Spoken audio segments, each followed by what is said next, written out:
isa sa mga desire and burdens na pagdating doon ay natutukan talaga sila. Amen. At pag-pray niyo po kami at ang desire namin ay makabisita dito as the Lord provide ay maka-attend kami sa camp meeting at sa magagawain pa. And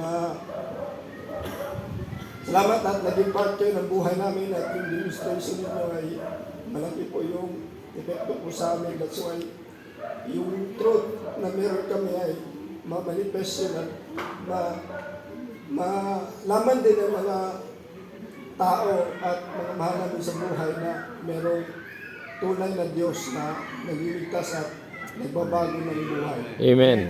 So mamimiss namin kayo. Actually, sabi ko nga sa mga anak ko ay kuwan lang parang nagbakasyon lang tayo kasi after 2 months, first week ng April ay nandito ulit kami. Amen. So, makasama po namin kayo sa camp meeting din po. Amen. Amen. And yun po, maraming salamat at glory to God po sa inyong mga puso at pag-minister po sa amin. Amen.